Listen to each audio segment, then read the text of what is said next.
To the class of 2011, I have first just one word for you: congratulations. Today, it is my pleasure to welcome you and a host of special guests.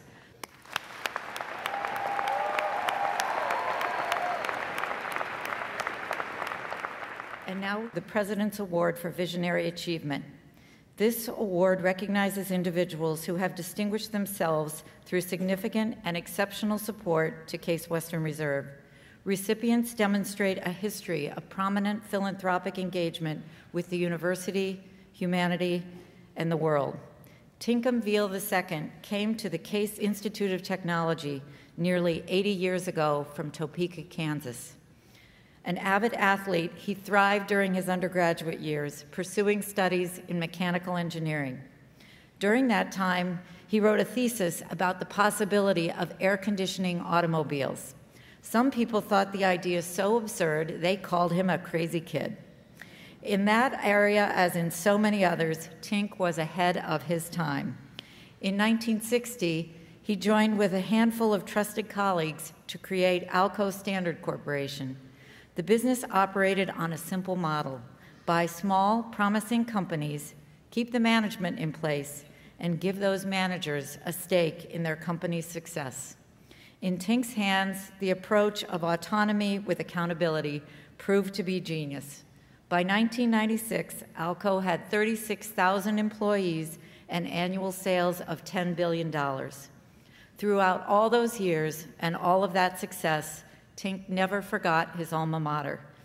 In fact, he found his time on our campus to be so rewarding that he committed to give back to the university every year. Today, we celebrate commencement in the Recreation Center, made possible by a generous gift from Tink.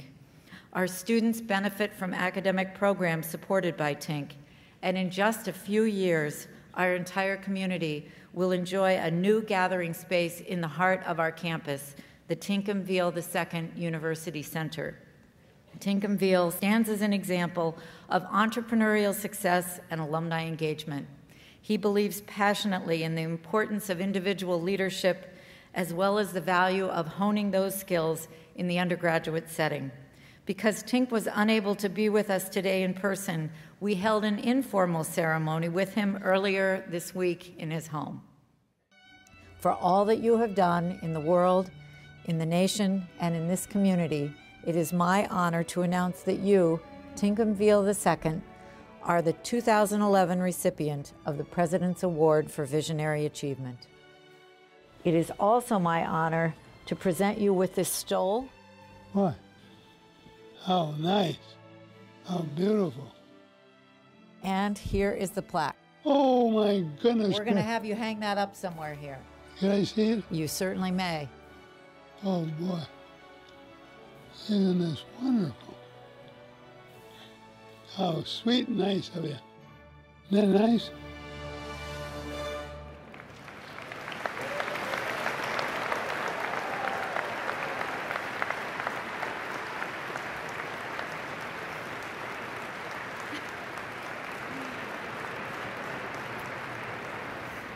Now, Provost Bazelak. Madam President, on behalf of the Honorary Degree Committee of the University faculty, I present Scott Cowen as a candidate for the degree of Doctor of Humane Letters, honoris causa. As the president of Tulane University, Scott Cowen was responsible for ensuring the safe evacuation of students, staff, and faculty as Hurricane Katrina approached in August of 2005. As harrowing as those initial days were, he faced an even greater challenge in ensuring the very survival of the institution in the weeks and months that followed.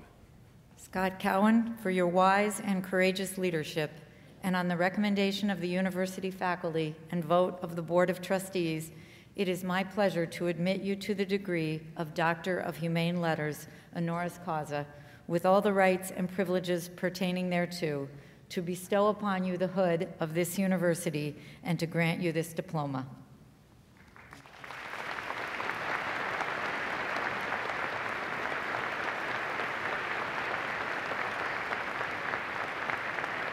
Before Scott gained national acclaim for his extraordinary work at Tulane, He spent nearly a quarter century at Case Western Reserve, including 14 years as Dean of the Weatherhead School of Management. It is my great honor to present Scott Cowen, our 2011 commencement speaker, to all of you this morning.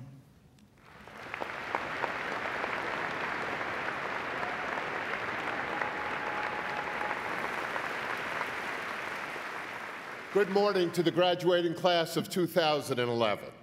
It is truly a pleasure and an honor for me to be back at Case Western Reserve University. As I reflect back on my Katrina experience, I learned a few lessons that may be helpful to the graduates as you leave the safe confines of campus and find your way in the world. The first lesson is, hope is not a plan. I know all the graduates in here have invested much hope in their dreams. But you will fulfill these dreams not by merely hoping they come true or counting on someone else to bring them about, but by committing yourself day in and day out to the realization. My second lesson is learn to face your fears. I was on the Tulane campus in New Orleans during the storm and for 5 days after. During that time, I existed on adrenaline and survival instincts. I, like everyone else, searched for food and water and stood guard around the clock with guns as looters roamed our neighborhoods. We had no power, no communications, no sewer, and no water supply. And that was for weeks. I want to tell you about my story of evacuation. It involved me and some of my colleagues siphoning gasoline out of cars that had been abandoned. It involved us taking a boat and rigging that boat so we could ride out of New Orleans where there was water. It took hot wiring a golf cart, commandeering a dump truck, driving to the edge of the Mississippi River, and hailing down a helicopter. That's how I left New Orleans. Once I evacuated to Houston, Texas, and finally saw on TV the magnitude of the disaster, my fears immobilized me. I broke down in tears because I had no idea of what was going on in New Orleans. I only knew what was going on my patch of wet land where I was. I asked the graduates, and I want you to be honest in your heart, is there any graduate sitting here today who can claim to have absolutely no fear of the future? I suspect not. It is normal to be overwhelmed and afraid in the face of uncertainty, which many of you are facing. But once you realize that this is normal, self-doubt becomes secondary and problem-solving becomes primary, which leads me to my third lesson. Know what your end goal is. You are all privileged.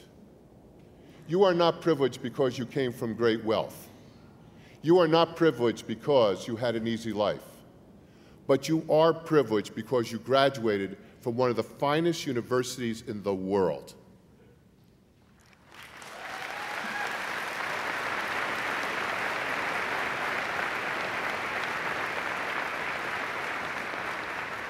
And with that privilege comes responsibilities. Because your success is also the result of the sacrifices made by others who instilled in you the value of learning and the means to achieve your dreams. Your responsibility is to go forward, to reach out to others in need so you can do for them what others have done for you. I wish all of you many successes and little to no adversity or failure in your lives. But the truth is, while you may not face a hurricane, you will have your own storms to survive. When that moment arrives, you must find your own path to renewal as we did. Defeat is not an option. As I close, I would only ask one thing of all our graduates.